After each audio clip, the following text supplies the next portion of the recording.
the way the installation's set up when you come into this exhibit is a bit of a migration for people. It's a journey. And what I want you to do is take this in. So you'll sit in, these videos are going, and there's a panel, a wall with 3 bars of text on it. And that sort of gives you a paraphrase idea of where I'm coming from, what the beginning or this front part of this exhibition is about, and how as a viewer you can start to get grounded into that space. There's a line in here, and I talk about, was it a dream? And I say, yes, I think it was the American dream. And I feel like for any family that has traveled to this country to make it a new home, they want to be accepted. They want to form an American, structure on the outside and try to push that visual to people, try to assimilate. And that's a lot what this whole process is. So when you come into this scene, there's loud ocean waves sound filling this gallery, and the projection's moving, and it's all black and white. And I think it slows people down. The idea for me is to let you feel something, let you understand what it's like not to be seen. It's a dark space, and the only thing around that you are having are these projections. So when you walk through, even if there's more than a few people in here, they all sort of disappear into the projection or into the shadow, into the space. And I find that, it's kind of nice not to let people experience what this is like. And the room is so dark. Yeah, I see it. And now this is available in Nebraska, right? Omaha? Currently in Nebraska, yes. I mean, Abir, who's on, is one of my very, very close allies in saying, let's get this elsewhere. So I just visited with her in DC, and we're hoping that we can get it moved to other institutions. There's discussion with several, and just continuing to get people to have interest. It's great if they see it and they come to Omaha to see it. So I'm going to say this: if you're a curator in a museum and you have calendar space open or cultural center, we'll find a way to get you to Omaha to see this show. It just got extended, Sheldon. So it's going to be up until the end of April, which is great. It was originally closing February 5th, but there's been a lot of people that want to come see this. They want to return to it. They want to keep connected to this exhibit. So we are hoping that it can move to other venues and other places, in particular where there are more immigrant populations. Not that Nebraska doesn't have that, but there's definitely more people that could use a show like this on coastlines or even in Houston, et cetera. But we're trying to make that work. I love this. This is beautiful. And again, it's telling your story as well. And so folks, his information is down there at the bottom. So again, after this is over, if you're a curator and you want to reach out and connect, feel free to reach out to Charles. I have to ask, what got you passionate? Like, I can just went through a few slides already. Right. But what got you so passionate about this artwork, and why did you feel like you needed to express yourself in this way? Yeah, when I give tours in this space and I'm talking about it, I tell people this started with a conversation. So the executive director of Connectgo is Stefan Grote, and we had a conversation in October of 2021 about a piece that I had in another gallery, and that conversation led to me being able to show more work and give him an idea of what I'd like to do if I could have an exhibition space. And by the beginning of the year in January, he gave me the green light that I would have a show. And that I say that started my sleepless nights of my brain working and just wanting to shoot and do things, but not necessarily completely connecting all the dots with where the story would go. But once I got further into it and I saw the video, I read an incredible book that Miles and Evie had recommended, that is called Crying in H Mart. And that book pretty much, I think, was one of the factors that gave me courage to tell a story like this and to be so personal and to be so vulnerable.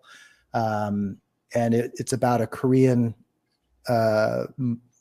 daughter, first generation born here, and her about taking care of her mom. It's a great book. And the Michelle Zahner is the author. She's also the lead singer in Japanese Breakfast. So look it up, look her up, and read the book. It's incredible. But kind of being able to put together a story once I got into the exhibit space and place the projections up and write this artist statement, I really, really, really started getting deep and connecting with what is it that I'm feeling? Why are these feelings coming to the surface? And how is sharing the story going to enhance a viewer's perspective on the show and connect with the work?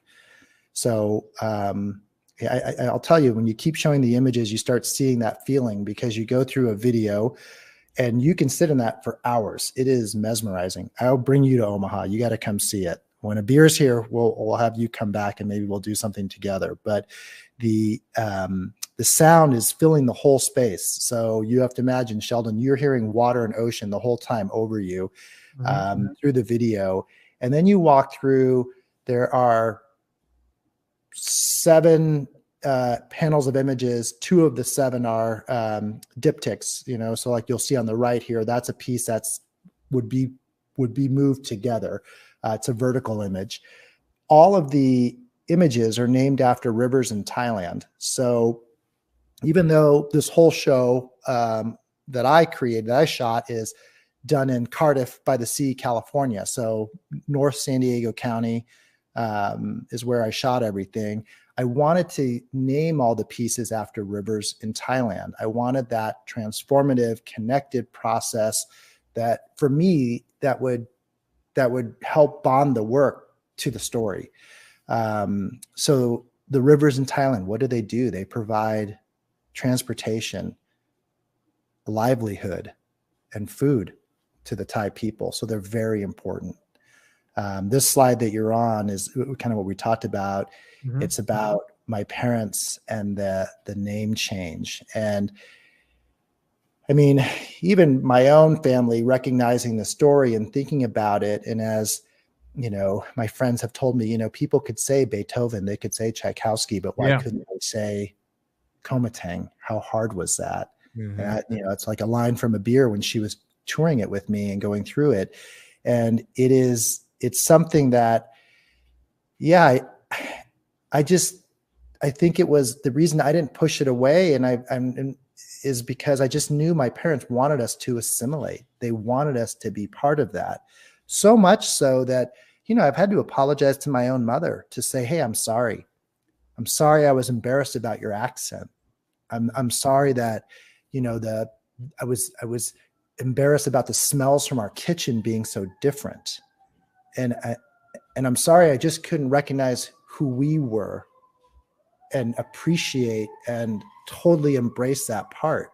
Because, growing up in this area, I just felt like I wanted not to look different. I wanted not to sound different. I wanted just to be part of this fabric of white society realistically, which is sad. And not that white society is a bad thing. It's just, if you're brown, you don't need to do that. You need to appreciate who you are.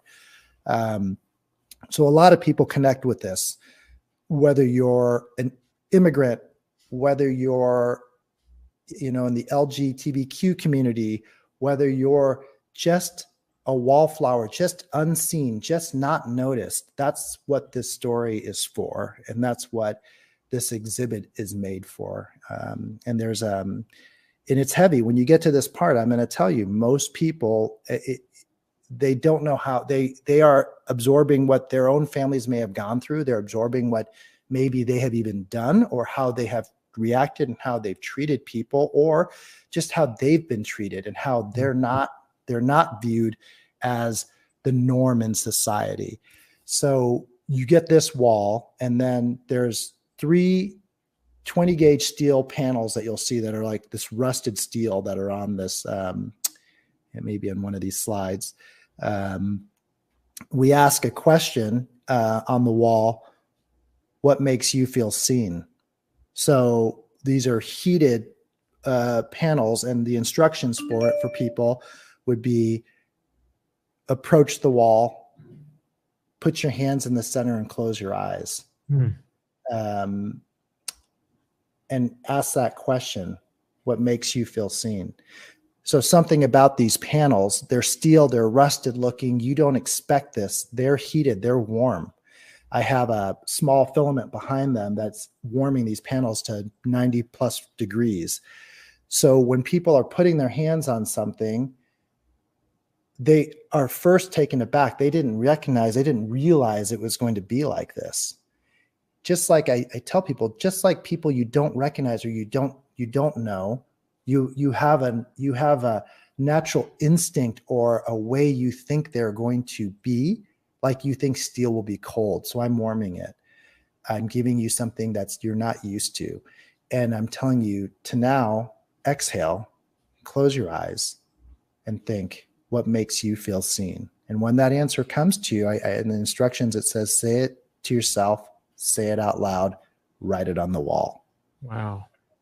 And as they write it, it almost disappears as they're writing it because of that heated panel. So it's twofold. And it's sort of, I hope, and I tell people, that's my way of giving you a virtual hug. I can't be there to do this, but that's my way of doing it for you. Right. So, and I can tell you this, I have several people that will message me on social media and they'll say, hey, I don't know.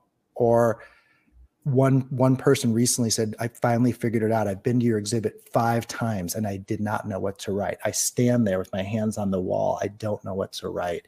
And she responded recently, recognition. That's what would make me feel seen.